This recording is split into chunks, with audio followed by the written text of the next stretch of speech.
Anyway, this is recent advances in networking. So the goals of this course. Recent networking topics. Now the technology is moving very fast. By the time you have finished the course on any topic, you know that you are behind. Because a lot of things have happened in that 3 months, in that 1 year, in that 2 years when you got your master's, PhD or whatever, or 5 years or 4 years for PhD. You are behind. And so there is so much going on, particularly in the internet and the networking. Not only the internet causing all these changes, but it is also the source of change itself. And so this course is designed to cover up as much as we can what has happened in the last 2 to 5 years. And in particular, I want to make sure that people, when they get out of here from WashU, they can find a job. Because you have taken a course in networking, you have done a PhD in networking, you have done a master's in networking, but you get there and they ask you, what do you know about big data? What do you know about cloud computing? Or what do you know about other things that we have in this course? And you say, sorry, that is advanced. I haven't done that one. Well, sorry, we don't need you right now. And so if you want to get a job in the industry, in the academics it is different, by the way. In the academics, all it counts is your PhD thesis and how you give a talk. But that will not count when you go to an industry. They don't ask you to give a talk in the first place. They just ask you the questions. Right? And if you can't answer them, then they just don't want you. So this is about a comprehensive course, covers many topics. And those topics are listed here to begin with: data center networking, virtualization, software-defined networking, big data, cloud computing, Internet of Things. And the problem is each of these is a big topic. I could give a whole semester course on big data and not finish it. It's so big, right? I could give a whole semester course on any of the other topics: data center networking, software-defined networking, cloud computing, Internet of Things, and not finish it. However, at WashU and in our life, we don't have that much time to take 6 courses in 6 semesters, so we have to finish all of this in 1 semester. Right? And therefore, this is what we call a breadth-first course. Breadth-first course means that we are going to cover a lot of topics. And if you find one topic interesting, if you need to get into one topic, you go into depth, in your way. And we will teach you how to go into depth, because that is where the project comes in. You go into one topic in depth more than anybody else in the class. Okay? But you know about all other 5 topics. And that way, when you go to a company interview and they are interested in Internet of Things, within 2 days you can become an expert in Internet of Things. And you have a depth knowledge of that. And that is what is required today. Because you have to be able to get the knowledge very fast. The knowledge is coming so fast. The knowledge is being developed so fast. Internet has made it possible for us to get things fast. Right? And papers can be written. We used to take 3 years to write a paper. We published a paper in 3 years. That was good.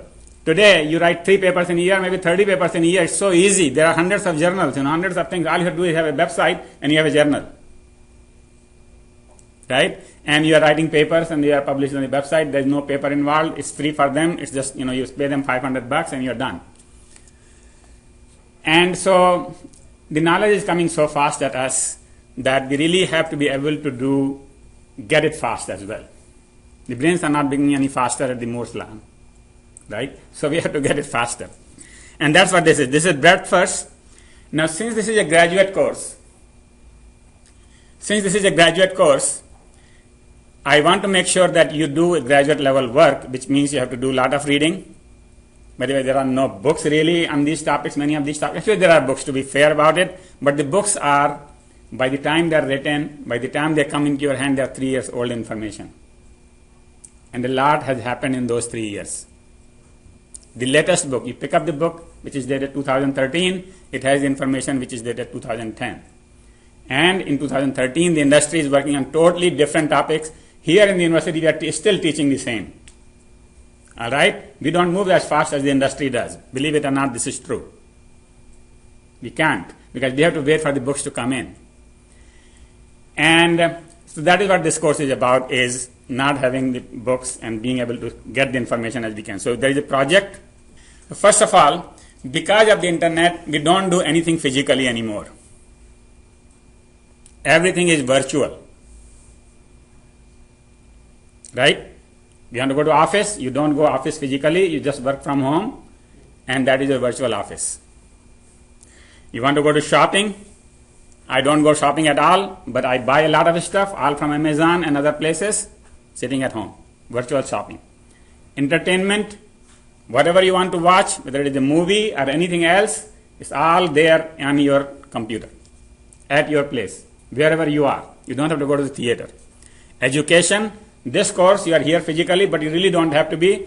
A lot of students will be listening to the same lecture in different countries. Recording of this lecture, by the way, this lecture is being recorded in different places without coming here. Right? And so, everything is virtual today. The workplace is virtual, the shopping is virtual, the education is virtual, and computing is virtual, and everything else is virtual, right? And you're looking for that word? Yes, that is virtual too. Right? So everything is virtual, and the reason is why everything is virtual. Actually, why virtual is not a question, but that also means that everything in the technology is also virtual. This is all made possible that the technology itself is virtual. So as we'll see, we need virtual networks, we need virtual internet, we need virtual computers, we need virtual storage, we need virtual disks. So we don't need anything physical anymore. Physical is much more difficult. The life is very fast. The life is very fast. In fact, in 1 minute, 60 seconds, 204 million emails are sent. Now, you can't keep up with your email. This is because of the internet. It's because so many of them come to you every minute. 2 million searches are done on Google. We live on Google, most of us. And Facebook is the next place where most of us live. Many of us live. Just can't get off the Facebook. 350 gigabyte of data is added to Facebook every minute. Video is added to YouTube at the rate of 72 hours per minute. So in 1 minute, they load up 52 hours, 72 hours times 60 minutes, right? 270,000 tweets on Twitter, and 15,000 songs are downloaded from iTunes. A lot of things happen, as you can see, and obviously all of this relates to knowledge as well. I could write here how many papers are written every minute, how many things are done, but that is the rate you can see.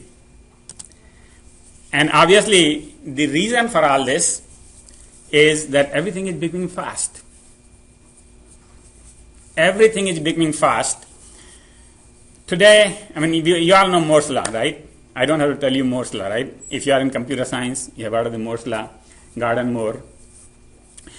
And he said that the computers become twice as fast every 18 months to 2 years, and they are becoming fast. And over so many years that has passed since his saying, the computers are so fast today that, basically that's why the computers become out of date within 2 years, because you cannot live with a computer which is as fast as half of your neighbor who just bought the computer, right? So you have to buy computers very, very often, and that has some effect that, as we'll see, that's why we need a virtual computer rather than a real computer, because virtual computers don't have to become slow. Real computers can become slow. So first thing is the computers are becoming very fast, and that has many effects, and that will tell us why we need software-defined networking, why we need virtualization, why we need many things. Okay. In addition to the computers, the storage is becoming very high capacity. Maybe not be becoming very fast. Actually, it is becoming very fast too, but the capacity is going through the roof. Few years ago, we used to buy disk in gigabytes. This year, you don't talk in gigabyte. You carry terabytes in your pocket. When I go to travel anywhere, I carry at least 1 2 terabyte disk, and then maybe more than one. Okay, 2 terabytes has become kind of a standard disk size nowadays. And so terabytes, petabytes, exabytes, I mean, they're just coming like anything. Right? And obviously disk have become very fast with SSD coming in.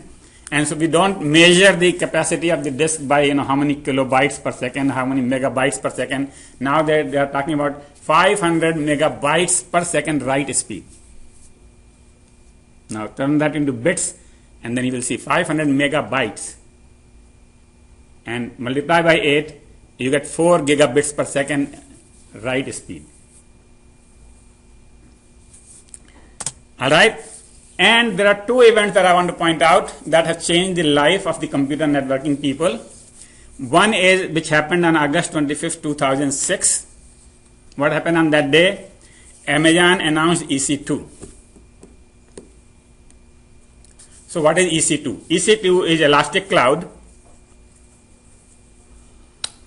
Elastic Computing Cloud, number 2. And basically what happened was that the Amazon, which is a big company with a lot of sales, the president went to the data center and he was surprised. The data center is like a football field, as you will later on learn in data center networking. It's a big football field with thousands of computers in there. And he said, so many computers, why do we need so many computers? And the people said, well, when there is a big overhead, like in December, in Christmas time, big not overhead, when there is a big surge of purchases, we need all these computers. So what do we do 11 months when there is no Christmas? Do nothing, just sit there. He said, why don't we rent it out for the 11 months? And this guy is very smart. He actually rents out everything that he has extra. He doesn't leave anything unused. If you want to sell on Amazon, they will do shipping for you. They rent out their shipping facilities. Obviously, they sell for you and they can do everything for you. So he said, why don't we rent out the computers? And so the computer renting business started by Amazon is today called cloud computing. It was not invented by Google. It was not invented by Microsoft. It was not invented by IBM. It was invented by a retailer who didn't have the use for their computers, and they said, why don't we rent it out?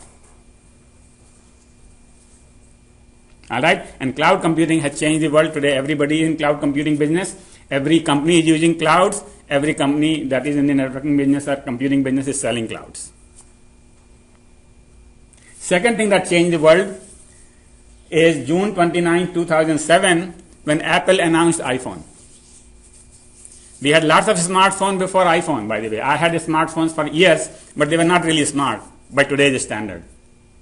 We could run some programs, but the number of programs was 5, 10, 2. And those programs had to be bought from the same, so on and so forth. But the whole app market changed the whole world. Today there are millions of apps. There are so many things we can do. And suddenly the internet has changed. Suddenly the internet has come into your hands. Right? That raises new issues. And that takes us to Cisco.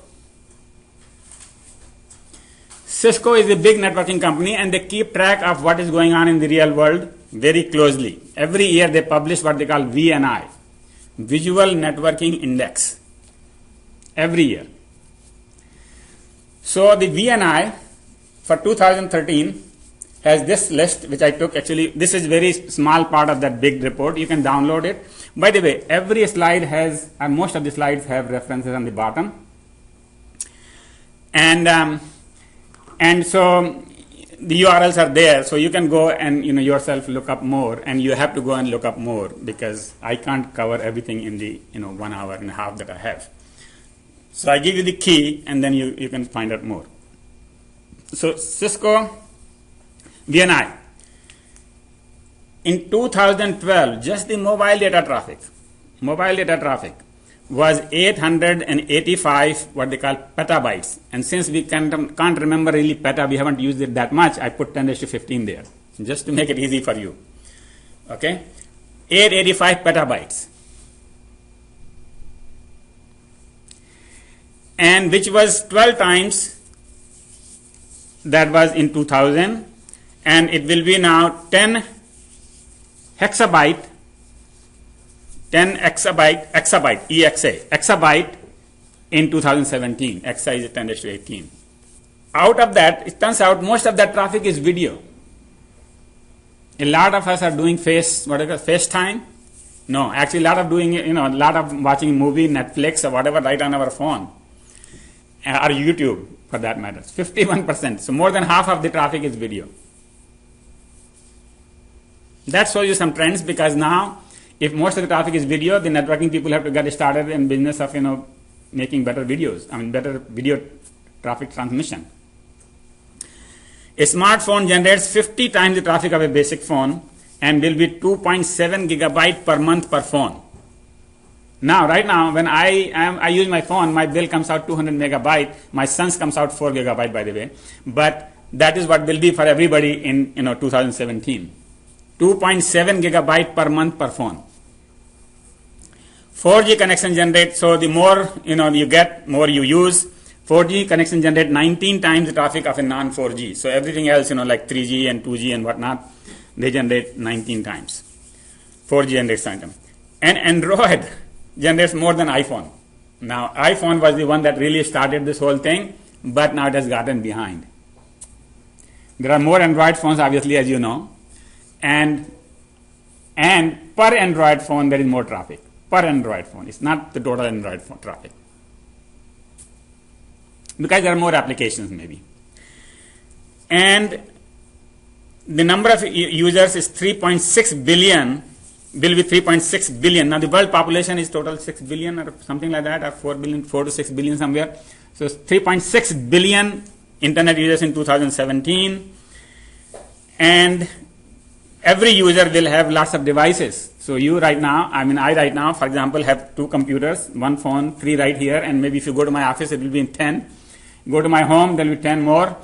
So I have 20 devices, and so now you add up, 3.6 billion users, and then average user, the total number of devices will be 19 billion. However, these devices are not just the phone and computer. Everything in your home will be interconnected to the internet, because if you are not connected to the internet, you are not smart. And so every device will be smart, and your refrigerator will be connected to the internet. Your heater will be connected to the internet. Your door will be connected to the internet. Everything will be connected to the internet. Obviously, all the security cameras, are connected to the internet. So there will be so many devices from home that you will be able to control virtually from anywhere. See, that's where the virtuality comes in that, all the devices will be, you could be anywhere. We don't have to be physically at home to see who is entering your home. You could greet anybody from anywhere, right? So the idea is that the number of devices is going up, and the traffic obviously is going to go to 1.4 times 10 raised to 21. What is that number? Anybody knows 10 raised to 21? Anybody? Nobody knows 10 raised to 21? I told you petabyte, exabyte. What comes after exabyte? Zettabyte, right? Did you say what? Yeah. Z is in zebra. Okay? So zettabytes. Now learn these numbers, because that is where we are getting it, so fast. So that many bytes will be entering the traffic in 2017, up from 0.5 zettabyte right now. Then another place we look for what is happening in the industry is Gartner. What is Gartner? Gartner is the company whose job is to forecast. And their reports are sold for $5,000 to $50,000 a piece. I and you cannot buy it, and we don't even think about it. But every company, like Cisco, IBM, Microsoft, they buy all Gartner reports, because that is how they decide what to do next year.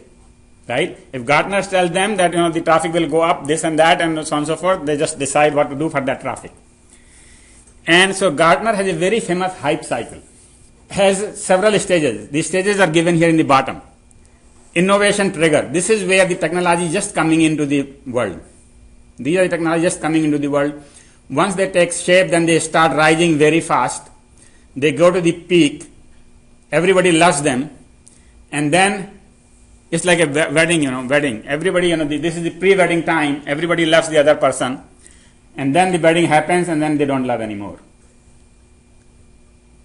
Right? But they love, but then they say, there is some problem here, there is some compromise to be made. So the technology falls, and then the technology goes to zero, and some technology survive, and they go to the normal life. and then they live happily hereafter. All right. Now, as a researcher, your preference should be to be on this side of the curve. As a company, your preference would be to be on this side of the curve, because you don't want to be on this side of the curve. On this side of the curve, big companies make money. I mean, the small companies, the startups, or companies. Actually, even the big companies can't make that much money. So they really want to be on this side. So everybody wants to be on this side of the curve. All right. As an individual, you need to be on this side. As a company, you need to be on this side. As an educational institution, you need to be on this side. Everybody needs to be on this side. The technologies which are here, they are going into the hype phase. Hype phase. That means everybody is thinking that this is where the money is going to be. And I have put few arrows here that we will cover. And so here it says Internet of Things. Right? Now, Internet of Things is almost coming towards the peak. It is not at the peak right now. But if you go to some company or some investors or some VC and say, well, I have a proposal for you for this Internet of Things, they will say, oh, beloved, give it to us. Tell us what it is. But this is where the money is going. Second arrow goes to big data. Big data is at the peak. Lot of investment has already been made. All right? And we don't know where it is going to go. Even the Gartner doesn't know. And in fact, this graph is all Gartner's creation. So, I mean, you have to take with, as they say, with whatever you call the amount of salt or something like that. Is that this is their view, and they are not really gods, right? I mean, nobody knows exactly what it is going to happen. So this is their view. But this is, according to their view, big data is almost at the peak. Third arrow I have put. Where is the third arrow? Can anybody see the third arrow? Right here. Third arrow is cloud computing. Cloud computing is now old, 2006. Now it is, I don't know of a company which is not offering. It is into too much of competition. There are actually, in one place I saw a list of 100 cloud service providers. Can you imagine? Starting with Amazon, now there are 100 cloud service providers. So it has gone through that whole phase. A lot of investment was made, and now it will come back, and some few companies will survive, and it will be history. I mean, it will remain. Cloud computing is not going to go away. It's not going to go to zero. It's going to just become a normal thing. So the question was, I will repeat the question, that when they have put a topic like big data, now big data is big, as we said. It has many, many pieces, as you will learn. Some pieces might be at the bottom of the curve, some pieces might be at the top, some pieces might be on the other side. So yes, that is true. That is true, because this is just a picture. In fact, what they do, Gartner also does, is they have a similar hype cycle graph for individual technologies. So if you are a networking company, you can go and say, well, give me the hype cycle for the networking. And then only thing on that graph would be networking, nothing else. Different types of networking. So the plateau will be reached. They are saying for this particular product, which are blue, plateau will be reached in 5 to 10 years. This will be much faster, 2 to 5 years, and this will be less than 2 years. So how fast they will go to the, to the whatever the curve they are crossing. See, the thing is, every product doesn't have to take 5 years to get there.